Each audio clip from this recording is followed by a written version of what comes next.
All right, so let's get into this conversation and bring in energy expert Adil Nchabeleng to weigh in on the update to the energy crisis that the country is currently faced with. A very good afternoon to you. Of course, we heard there earlier on from the Minister of Electricity, and he's painted a picture of the generation improvement, stating, of course, that the reduction in unplanned losses to less than 16,000 megawatts from 18,000.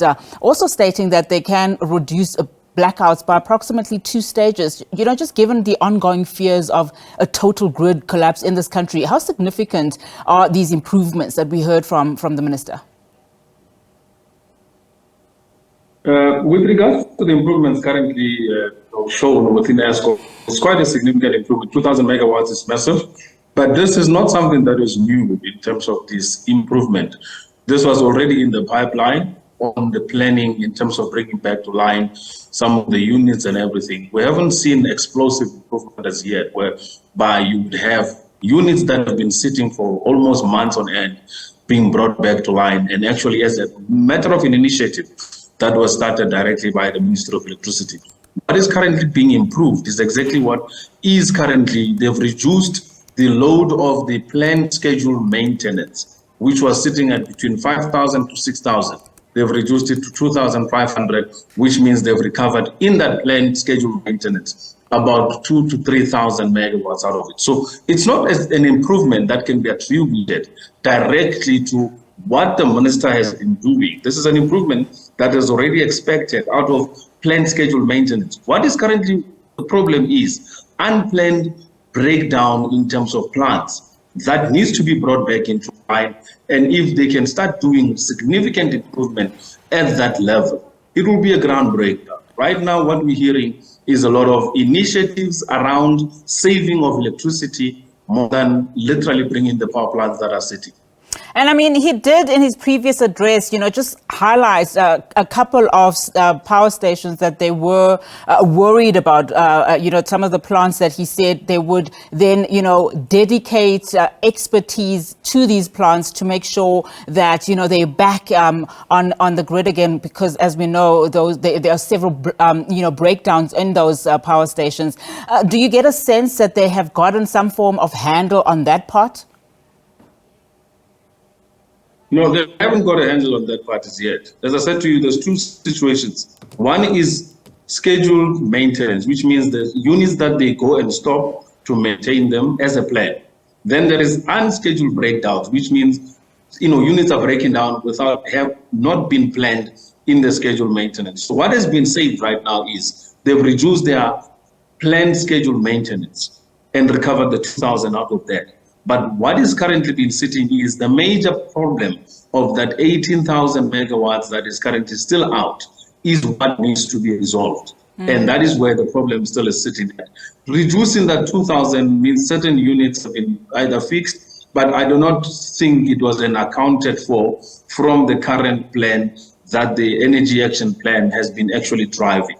So far, the Energy Action Plan has been brilliant in terms of ensuring that there is a significant reduction in energy demand, as well as people coming into the grid to demand electricity. They've been working on initiatives very well and successfully so to introduce new additional power from IPPs. They've been doing good work in terms of encouraging people to save electricity. They've done incredible work to ensure that there is a significant reduction in demand, as well as to make sure that people can actually start coming up with their own alternatives, installing solar, looking at alternatives to make sure that you can actually be off grid at some point and even totally not be reliant on Escot. But with regards to that 2,000, we need to know which units have been properly fixed that brought in that 2,000 so that we can account properly. Right now, we're hearing the report. We will dig in deeper to understand the significance of it.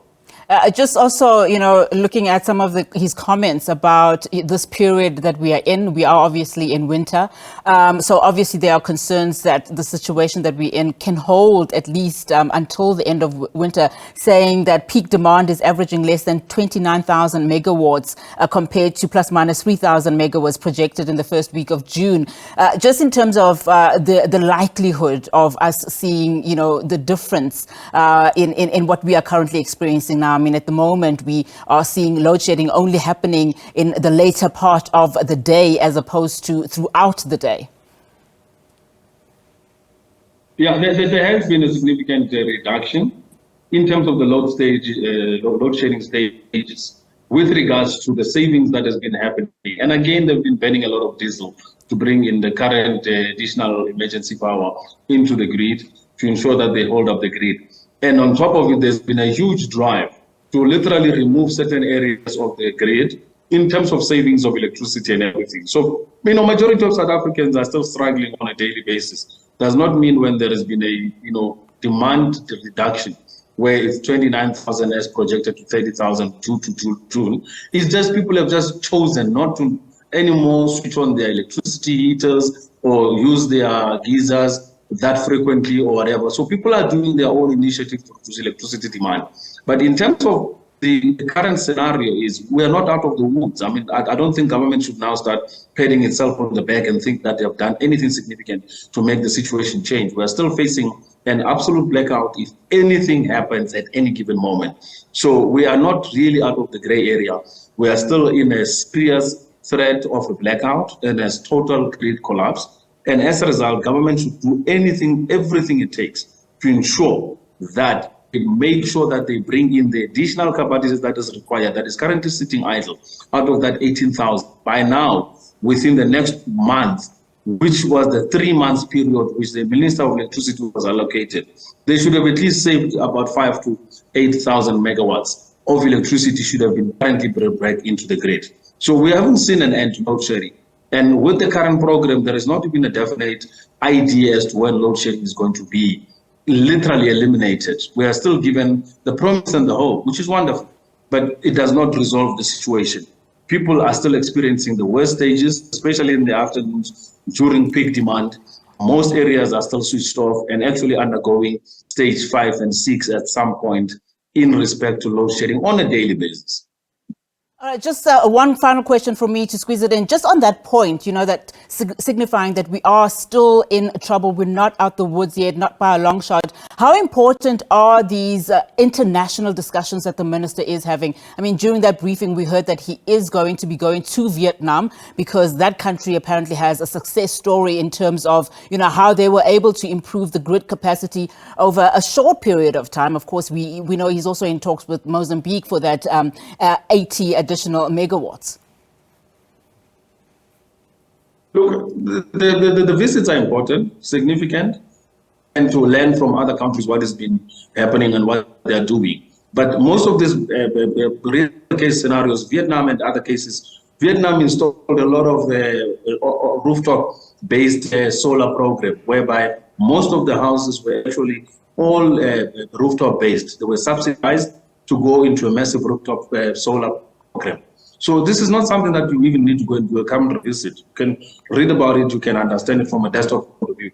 The doing of it is South Africa has not introduced any subsidized program for rooftop solar projects. So if that was the case, you would see an uptake and you will see a demand in terms of, you will see a reduction on demand on the electricity grid. So certain things are a mismatch. We want to see the current situation whereby these power plants that are currently broken down, some of them that are currently just literally abandoned and left idle, brought back into the grid and brought back into operation and operability. And again, strategic decision-making at the board and management level to say, why is it that Escom cannot prioritize putting literally hands on the deck to make sure they can end load shedding in 3 months instead of giving us 12 months to 24 months promises that we've been told right now that it will take to sort out, electricity crisis. And they have turned this electricity crisis into an opportunistic money-making scheme whereby people are making obscene profits due to this crisis unnecessarily. This is a national crisis which is now affecting jobs, lives, that is affecting incomes, that is affecting households. And the entire South African economy is not even growing. We are projected to be growing at a 1% rate for the next coming 3 to 5 years. That's not significant in terms of anything. So I think the shift of mindset and taking the problem seriously should be the focus and the catalyst for driving change. Doing trips and everything is not going to help us. The problem sits at Escom. Bring in capable hands on the deck, fix those power plants, make sure within 3 months they are returned to operation. And then we can talk about something else. But going to spend 30 billion in order to ban diesel does not mean it's a strategic decision. It's the most ridiculous, careless decision that could have ever been made. But we don't understand what is the motivation and who stands to benefit from that 30 billion of diesel supply. So certain decisions are mismatched decisions, and I believe that government knows the problem, and the delay is because there is an opportunistic drive to make money out of load shedding. 24 months is too long to end load shedding, and to reduce stage 6 load shedding cycles is too long. We should be talking about 24 months to bring into cycle new power production and power generation. Adil, thank you so much for your time. Really do appreciate your analysis this afternoon. Energy expert there, Adil Nchabeleng, of course, weighing in on that minister's briefing a little bit earlier on.